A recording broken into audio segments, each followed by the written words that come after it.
نئی نسل کے لیے یہ پیغام بہت ضروری ہے کہ یہ ہمارے لیے کوئی نئی چیز نہیں ہے. ہماری تو تاریخ شروع ہوتی ان چیزوں سے، ہمیں کس سے ڈرا رہے ہو؟ اس لیے کہ جو یہ تاریخ جاننا اس لیے ضروری ہے کہ حالات آئیں گے، حالات آئے ہیں تو ہم پر بھی آئیں گے، لیکن پھر جو حالات پر جمے گا، ثابت قدم رہے گا، اس پر اللہ کے انعام بھی آتے ہیں. میرے عزیزو، ہمیں مایوس ہونے کی، گھبرانے کی ضرورت نہیں ہے، لیکن دین پر ثابت قدم رہنے کی ضرورت ہے، اپنے اعمال درست کرنے کی ضرورت ہے، مسجدوں کو آباد کرنے کی ضرورت ہے. اللہ کی مدد ہمارا انتظار کر رہے ہیں کہ تم کتنی کوشش کرو، میں آسمان سے مدد بھیجتا ہوں. اس پر حضور پاک علیہ الصلوۃ والسلام کا تاریخی جملہ ہے، میں اس کو اردو میں نقل کر رہا ہوں کہ اگر تم میرے ایک ہاتھ میں سورج اور دوسرے ہاتھ میں چاند لا کر رکھ دو، تب بھی میں اپنی اس مشن سے باز نہیں آ سکتا.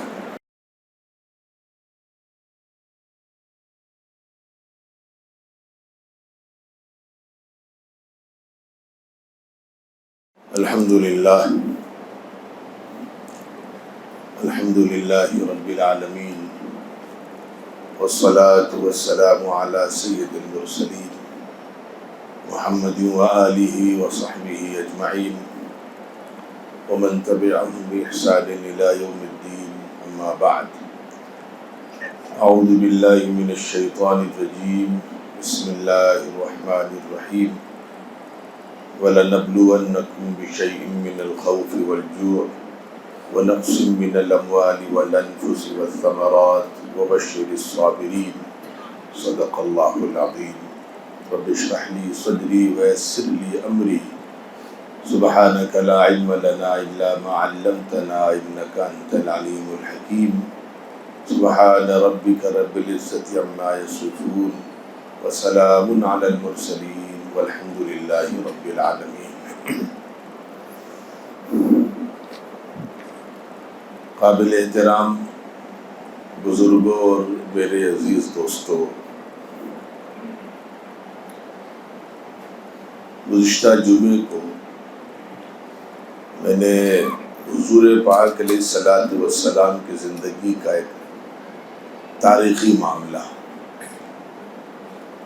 جس کو ہم ہجرت کے نام سے جانتے ہیں، اس حوالے سے بہت مختصر بلکہ وہ خلاصے کا خلاصہ عرض کیا تھا.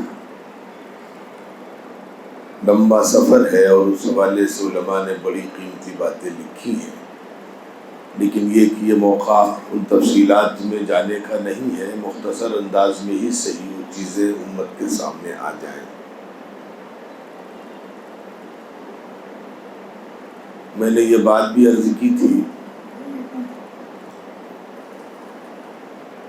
کہ نئی نسل حضور پاک علیہ الصلوۃ والسلام کی اور صحابہ کی زندگی سے واقف نہیں ہے. اس کا نقصان یہ ہوتا ہے کہ جب حالات آتے ہیں تو ان حالات میں ایسی قومیں اور ایسے طبقے خوف میں مبتلا ہو جاتے ہیں، اور پہلا سوال یہ ہوتا ہے کہ اب کیا ہوگا. چنانچہ اللہ رب العزت نے حضور پاک علیہ الصلوۃ والسلام پر تقریباً وہ تمام حالات ڈالے جو حالات امت پر قیامت تک آنے والے تھے، تاکہ امت کو ان حالات سے اپنی ان پریشانیوں کا حل اور وہاں سے پوری رہبری مل سکے. جو لوگ بہت زیادہ حالات سے خوف زدہ ہو جاتے ہیں، بیچ میں دو باتیں عرض کر دوں تاکہ اللہ کرے کہ وہ خوف کے عالم سے اور مایوسی کی دنیا سے نکل سکے. ہمیشہ یاد رکھیے گا، دنیا میں کوئی قوم، کوئی ملک، کوئی خاندان، کوئی جماعت کتنی طاقتور ہو جائے، لیکن بہرکیف وہ خدا نہیں ہو جاتی ہے. خدا کی ذات الگ ہے، اور اللہ رب العزت نے قرآن مجید میں بڑے بڑے ظالموں اور جابروں کا، فرعونوں کا اللہ نے سیلے تذکرہ بھی کیا ہے.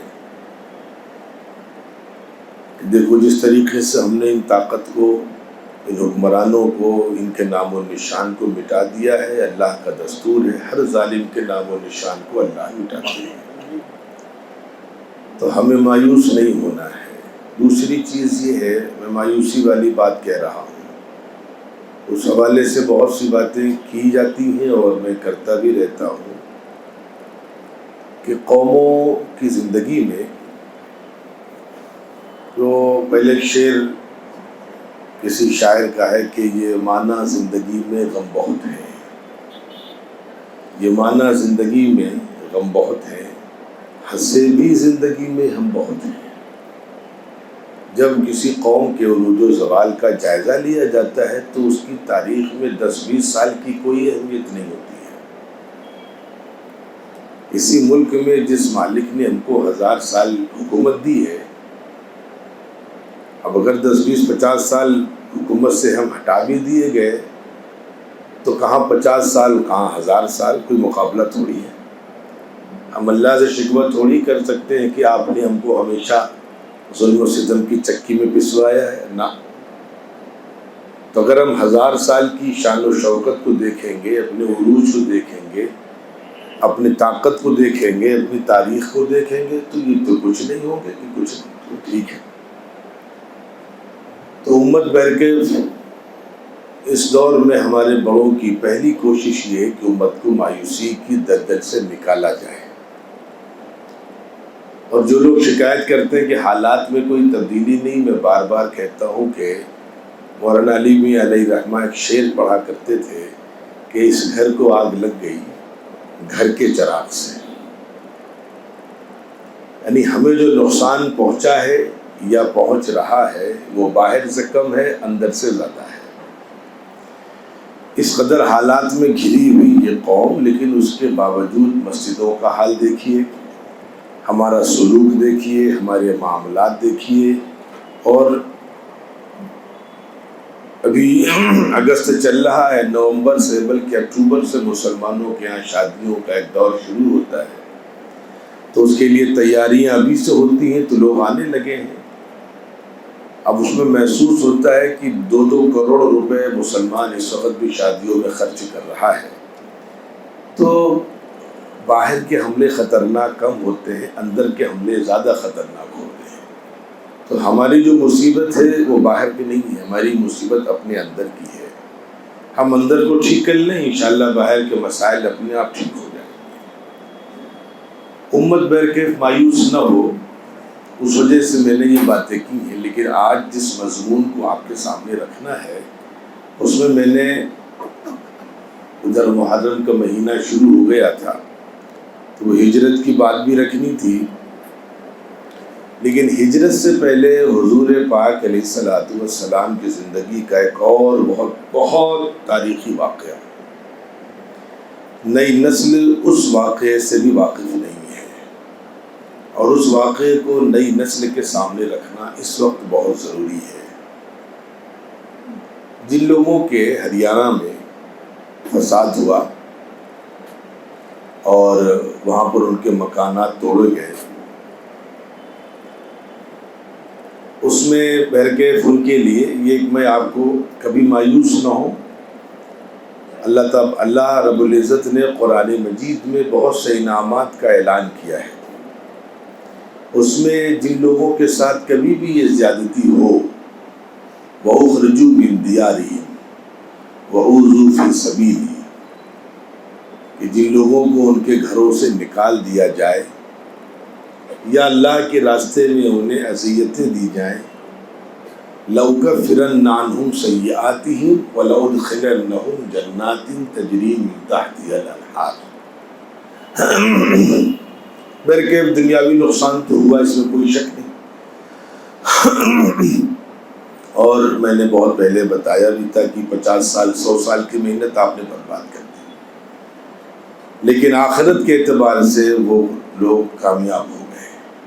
قرآن مجید میں اللہ رب العزت نے ایسے لوگوں کو 2 بشارتیں دی ہیں جن کے گھروں کو توڑا گیا، مسمار کیا گیا، ان کے علاقے چھین لیے گئے، باغات چھین لیے گئے، کھیت کھلیان چھین لیے گئے، زمینیں جاگیریں ان سے سلب کر لی گئیں، ان کو وہاں سے بھگا دیا گیا۔ ظاہر سی بات ہے اتنی بڑی مصیبت اللہ تعالیٰ اس پر دو بشارتیں دے رہے ہیں۔ پہلی بشارت لَأُكَفِّرَنَّ عَنْهُمْ سَيِّئَاتِهِمْ، اللہ فرما رہے ہیں ان کے تمام گناہوں کو معاف کر دیں گے۔ تو یہ اللہ رب العزت ہمیں تسلی دیتے ہیں، تو کیوں پریشان ہو؟ تمہارا یہاں گھر چھن گیا ہے، چھن جانے دو، آخرت کے لیے مہر لگا کر کے تم کو رجسٹری کر دے رہے ہیں۔ وَلَأُدْخِلَنَّهُمْ جَنَّاتٍ تَجْرِي، اور اللہ فرما رہے ہیں گناہوں کو معاف کریں گے اور ان کو جنتوں میں داخل کریں گے۔ تو یہ بہرکیف کبھی کبھی ایسا ہوتا ہے کہ ایسے حالات میں امت بہت زیادہ ٹوٹ جاتی ہے، لیکن اللہ نے ہماری تسلی کا بہت سامان قرآن مجید میں رکھا ہے۔ ہجرت کے سلسلے میں وہاں لوگوں کو مجبور کیا گیا، اور بہرکیف وہاں سے بہت سے لوگ جو خبریں آئی ہیں کہ وہ علاقے چھوڑ کر کے دوسرے علاقوں میں منتقل ہو گئے۔ وہاں پر ایک کام اور کیا گیا ہے، آج اس حوالے سے بات کروں گا کہ یہ ہمارے لیے کوئی نیا مسئلہ نہیں ہے۔ وہاں پر باضابطہ وہ سوشل میڈیا پر وہ چیزیں وائرل بھی ہوئی، بہت آپ حضرات نے بھی دیکھی ہوں گی، گھوم گھوم کر کے بازاروں میں، گلیوں میں، علاقوں میں کچھ تنظیموں نے مسلمانوں کے سماجی، معاشی، ہر قسم کے بائیکاٹ کا اعلان کیا ہے۔ سماجی معاشی بائیکاٹ، نہ ان کو کوئی اپنے یہاں نوکری دے گا، نہ کاروبار کرے گا، نہ خرید و فروخت کرے گا، یہ وہاں کا اعلان ہے۔ اب کہ اس میں کچھ نقصان تو یقیناً مسلمانوں کا ہوگا، جمع جمایا نظام ختم کر کے نئی جگہ جا کر کے آباد ہونا کوئی آسان چیز تھوڑی،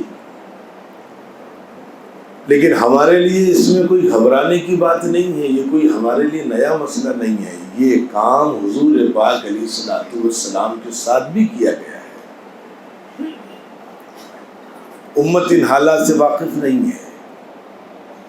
مکہ مکرمہ میں جب حضور پاک علیہ الصلوۃ والسلام نے دعوت کا کام شروع کیا، شروع میں دعوت بہت خاموشی سے آپ نے دینی شروع کی، اس کی مخالفت کی گئی، لیکن ابھی مخالفت بہت ہلکے انداز کی تھی۔ کفار مکہ کو یہ اندازہ نہیں تھا کہ آہستہ آہستہ آہستہ آہستہ ان کی طاقت میں اضافہ ہو جائے گا۔ ایک وقت یہ آیا کہ جو لوگ مسلمان ہوتے تھے مکے میں ان کا رہنا مشکل ہو رہا تھا، چنانچہ حضور پاک علیہ الصلوۃ والسلام نے ان مسلمانوں کو ٹکڑوں میں حکم دیا کہ تم ہجرت کر جاؤ حبشہ کی طرف۔ ایک بڑی تعداد ایمان لاتی اور حبشہ چلی جاتی۔ وہاں نجاشی بادشاہ تھا، وہ بڑا شریف انسان بھی تھا، عیسائی تھا، مذہباً بعد میں اسلام میں بھی داخل ہوا۔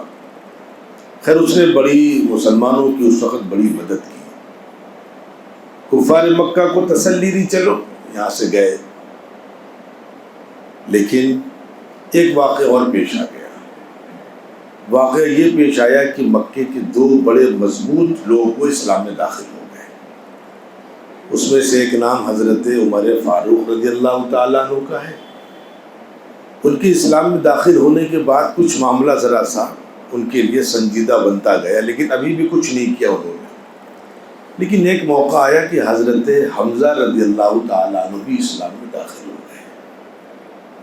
ابو جہل، ابو لہب اور دیگر ان کے سرداروں نے بیٹھ کر کے میٹنگ کی کہ اب پانی سر سے اونچا ہو رہا ہے، یہ تو آہستہ آہستہ طاقتور ہوتے جا رہے ہیں۔ چنانچہ انہوں نے طے کیا کہ چلو اچھا دوسرے طریقوں سے انہیں پریشان کیا جائے، اور بھی سارے طریقے اختیار کیے گئے، لیکن حضور پاک علیہ الصلوۃ والسلام اپنے مشن سے باز نہیں آئے۔ آہستہ آہستہ کام ہوتا گیا، ایک دو کوئی نہ کوئی اللہ کا بندہ اسلام میں داخل ہوتا گیا۔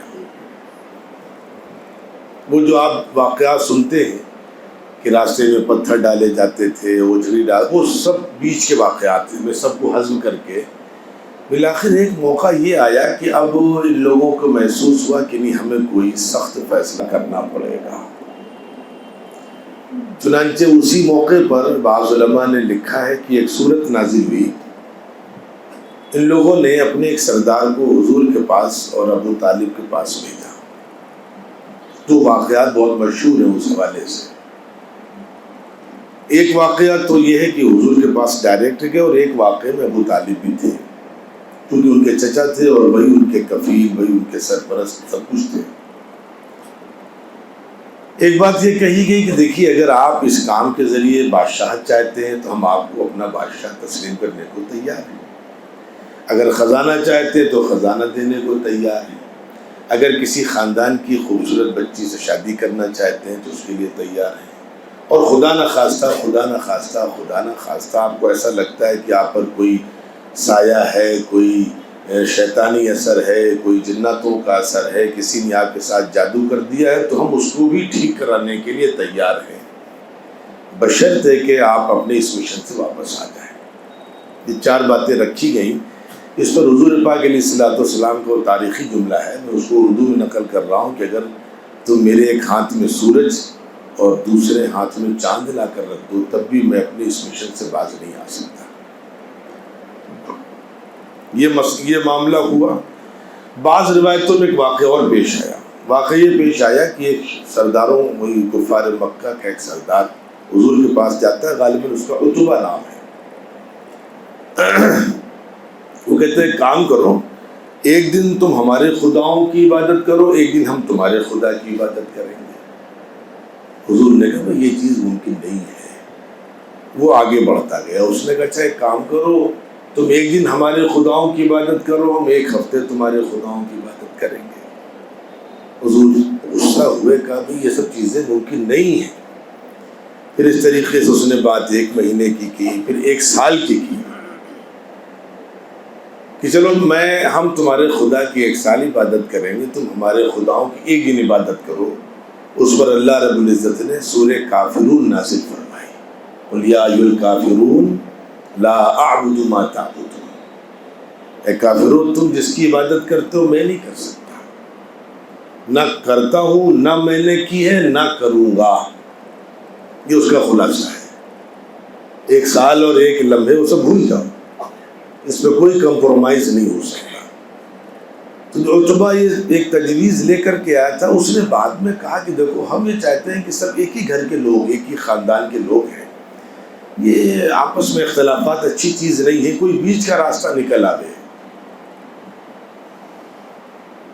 حضور پاک علیہ الصلوۃ والسلام نے فرمایا بھی ہم تو پیار اور محبت اور ایمان انصاف اسی کی دعوت دینے کے لیے آئے ہیں۔ خیر وہ اپنے ارادوں سے ٹس سے مس وہ حضرات نہیں ہوئے، حضور پاک علیہ الصلوۃ والسلام نے صاف اعلان کر دیا کہ یہ ممکن نہیں ہے۔ اب نتیجہ یہ ہوا کہ وہ واپس گیا اور جا کر کے مشورہ کیا کہ کیا جائے۔ تو پہلا فیصلہ تو یہ ہونا تھا کہ حضور کو قتل کر دیا جائے، لیکن اس پر لوگوں نے کہا کہ نہیں، ابھی خون کی ندیاں بہہ جائیں گی۔ ابو طالب بھی زندہ ہیں، امیر حضرت حمزہ بھی اسلام میں داخل ہو گئے ہیں، عمر فاروق بھی اسلام میں داخل ہو گئے ہیں، اور تقریباً 80 لوگ وہاں جا چکے ہیں ایمان لا کر حبشہ، اور یہاں 40 سے 50 لوگ اور ہیں جو ان کے ساتھ ہیں۔ تو برکہ سارے خاندانوں سے کچھ نہ کچھ نظام بن گیا۔ اب ان کی وہ کیفیت نہیں ہے کہ انہیں قتل کر دیں گے تو کچھ نہیں ہوگا۔ اب اگر ہم نے قتل کرنے کا ارادہ بنایا تو پھر یہاں جنگ چھڑ جائے گی، اب قتل کرنا مناسب نہیں ہے۔ تو فیصلہ یہ کیا گیا، جو نوح کے لوگوں نے، ہریانہ کے لوگوں نے اپیل کی، اس پر فیصلہ ہوا کہ ہم ان کا سماجی، معاشی، ہر قسم کا بائیکاٹ کریں گے۔ اور پھر اس پر ادھر 1-2 خاندان اس طرف رہ گئے، باقی مکے کے جتنے خاندان تھے ان لوگوں نے بیٹھ کر کے۔ نئی نسل کے لیے یہ پیغام بہت ضروری ہے کہ یہ ہمارے لیے کوئی نئی چیز نہیں ہے، ہماری تو تاریخ شروع ہوتی ان چیزوں سے، ہمیں کس سے ڈرا رہے ہو تم؟ اس لیے کہ جو یہ تاریخ جاننا اس لیے ضروری ہے کہ یہ حالات آئیں گے، حالات آئے ہیں تو ہم پر بھی آئیں گے، لیکن پھر جو حالات پر جمے گا، ثابت قدم رہے گا، اس پر اللہ کے انعام بھی آتے ہیں۔ ساری چیزیں ہیں، معاملہ بالکل صاف ہے۔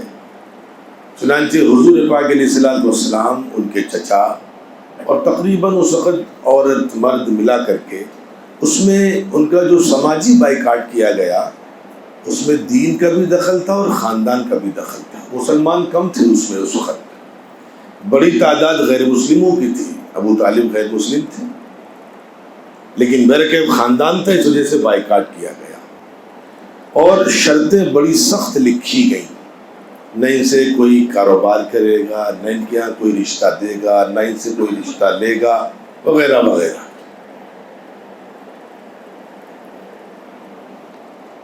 اب جب مکے میں رہنا دشوار ہو گیا تو فیصلہ کیا گیا کیا کریں، کہاں چلے رہ کر کے۔ تو پیچھے ایک پہاڑی تھی، وہ ایک وادی تھی جسے گھاٹی کہہ لیجیے۔ اس گھاٹی کا نظام ایسا ہوتا ہے کہ بارش میں بہہ کے وہاں پہاڑوں کا نظام ایسا ہے کہ آپ بغیر چھت کے بھی کچھ نہ کچھ وقت گزار سکتے ہیں، دھوپ سے بھی سایہ ہو جاتا ہے۔ وہ حضرت ابو طالب کی وراثت میں ان کو وہ حصہ، وہ علاقہ ملا تھا، وہ میدان تھا اور پھر پہاڑوں کے طرف سے اوٹ بھی تھی، چنانچہ اس کو شعب ابی طالب کہتے ہیں۔ اور وہ پورا خاندان یہاں سے، اس میں کم و بیش 200 لوگ وہاں جا کر کے منتقل ہو گئے پیچھے ہی۔ اور پھر سماجی بائیکاٹ شروع ہوا۔ ابو جہل اور ابو لہب نے پھر اپنی فورس لگائی کہ باہر سے کوئی تجارتی قافلہ اگر آئے، ان سے کاروبار کرنا چاہے تو اس کو روک دو، وہاں پر کاروبار نہ ہو سکے۔ اور اس نے اعلان کرا دیا کہ یہ لوگ تمہیں جو قیمت دیں گے ہم اس سے دگنی تمہیں قیمت دیں گے۔ اب ظاہر سی بات ہے کوئی کاروبار نہیں ہے، جو غلہ تھا جو کچھ تھا وہ آہستہ آہستہ ختم ہونے لگا۔ اور پھر بات فاقوں کی آ گئی، اور مکے کے لوگوں نے لکھا کہ جب کبھی کبھی بھوک سے بچے روتے تھے تو مکے تک آواز آتی تھی، عورتیں بھوک سے روتی تھیں تو مکے تک آواز جاتی تھی۔ بعض صحابہ نے یہاں تک لکھا کہ جب بھوک سے نڈھال ہو گئے تو کوئی مرا ہوا جانور مل گیا تو اس کی کھال ملی تو کھال لے کر کے آئے، کھال کو سکھایا اور سکھا کر کے اس کا سفور بنایا اور اس کو ابال کر کے کئی روز تک اسی کے پانی پر گزارا کیا۔ ان حالات سے حضور کو گزارا گیا تاکہ امت کے سامنے ایک سبق رہے کہ دیکھو تمہاری تاریخ آزمائشوں سے، امتحانات سے بھری پڑی ہے۔ اگر حالات آئیں ان واقعات کو دیکھ لینا، جب حضور پر یہ حالات ہیں تو ہم تو گناہوں میں ڈوبے ہوئے ہیں، تو ہمارے لیے کتنی زیادہ اس میں ضرورت ہے کہ ہم ان حالات میں ٹکے، اپنے ایمان کو بچائیں۔ اور یہ سماجی بائیکاٹ جو چلا ہے، آپ کو حیرت ہوگی، یہ تقریباً 3 سال تک چلا ہے۔ حضور پاک علیہ الصلوۃ والسلام کی نبوت غالباً 7ویں سال سے لے کر شروع ہوا اور 10ویں سال تک چلا ہے، 3 سال تک سماجی بائیکاٹ۔ اللہ تعالیٰ پھر نظام بناتے ہیں۔ ابو جہل بہت ظالم آدمی تھا، ابو لہب بھی، دشمنی کا کوئی موقع وہاں سے جانے نہیں دیتا تھا۔ آہستہ آہستہ نتیجہ یہ ہوا کہ کچھ لوگ بھر کے رشتے دار تو آپس میں تھے ہی، حضور پاک علیہ الصلوۃ والسلام کی جو اہلیہ ہے اماں خدیجہ رضی اللہ تعالی عنہ، یہ بھی ساتھ میں تھی اور تاجر خاتون تھی، بہت مالدار خاتون تھی، لیکن سماجی بائیکاٹ کی وجہ سے پہلے تو کچھ دنوں تک اپنا مال خرچ کرتی رہی، بعد بھی پر فاقے آنے لگے۔ لاک ڈاؤن میں آپ نے دیکھا تھا، شروع میں بہت سے لوگ بیچارے پیسہ بانٹ رہے تھے، بعد میں خود اس نوبت میں پہنچ گئے کہ ان کو لوگوں کی مدد پر انحصار کرنا پڑا۔ چنانچہ وہاں پر اللہ رب العزت نے غیب سے نظام بنایا، 4-5 لوگ ایک ایک کر کے، اماں خدیجہ رضی اللہ تعالی عنہ کے بھتیجے ہیں، بھائی کے سگی پھوپھی تھی تو بڑی محبت بھی تھی ان کو اور کچھ کر بھی نہیں سکتے تھے، تو دل میں ارادہ بنایا کہ کب تک ایسے کام چلے گا۔ چنانچہ انہوں نے ایک دوسرے، جو ان کا بھی غالباً حضور پاک علیہ الصلوۃ والسلام سے کوئی رشتہ تھا، ان سے جا کر کے بات کی، شخص سے، اور ان سے جا کر کے بات کی، وہی چیز اچھی نہیں لگ رہی ہے، تو انہوں نے کہا پسند تو میں بھی نہیں کرتا لیکن میں کیا کروں۔ تو انہوں نے فرمایا کہ بھائی ہم 2 آدمی تو ہیں، کہا 2 آدمی بھی ناکافی ہیں۔ اس طریقے سے تیسرے، پھر چوتھے، پھر 5 لوگوں سے بات کی گئی۔ ادھر بائیکاٹ چل رہا ہے، 5 لوگوں نے بڑی حکمت سے ایک معاملہ طے کیا کہ جس وقت مکے کے سارے سردار خانہ کعبہ میں جمع ہوں، تم چلو، تم پہلے جا کر کے شروعات کرو اور پھر ہم لوگ مخالفت کریں گے۔ تو اللہ کا شکر احسان ہے کہ اس دور میں ایک نظام یہ تھا کہ جب کوئی ایگریمنٹ لکھا جاتا تھا تو اس ایگریمنٹ کو خانہ کعبہ کی دیوار پر ٹانگ دیا جاتا تھا لیکن اس کو کسی کپڑے میں یا کسی جانور کی جلد میں چمڑے میں اس انداز سے لپیٹ دیا جاتا تھا کہ بارش وغیرہ سے وہ ایگریمنٹ محفوظ رہے. تو چمڑے کا غلاف کہہ لیجئے، چمڑے کا کور کہہ لیجئے، اس پہ وہ ایگریمنٹ لکھ کر کے وہ سارے سرداروں کی سائن وہ اندر ٹنگا ہوا مکے کی دیوار پر. خانہ کعبہ میں بھیڑ ہے، سب لوگ جمع ہیں. اما خدیجہ کے بھتیجے پہنچتے اور کھڑے ہوتے کہ تبھی دیکھیے ایسا کہ مجھے ایک چیز سمجھ میں نہیں آتی، جو ہمارے رشتے دار ہیں، ہم کھا رہے ہیں، وہ بھوکوں مر رہے ہیں، وہ حد ہوتی کسی چیز کی. 3 سال ہو گئے، کس چیز کی سزا دے رہے ہیں ان کو آپ؟ ابو جہل اٹھا، بالکل نہیں. لیکن پہلے سے پلان طے تھا تو دوسرے شخص نے دوسرا آواز دی، نہیں بالکل ہم بھی مخالف ہیں اس کے، ہم اس وقت بھی آپ کی حمایت میں نہیں تھے، ابو جہل سے کہا، اور آج بھی مخالفت کرتے ہیں. تو ادھر سے کفار سے دوسرا شخص اٹھا، ادھر سے پھر تیسرا شخص ان کا پھر اٹھا. یہ پہلے سے پلان طے تھا کہ ہم بکھر کر کے بیٹھیں گے اور ایک ایک کر کے آوازیں اٹھائیں گے.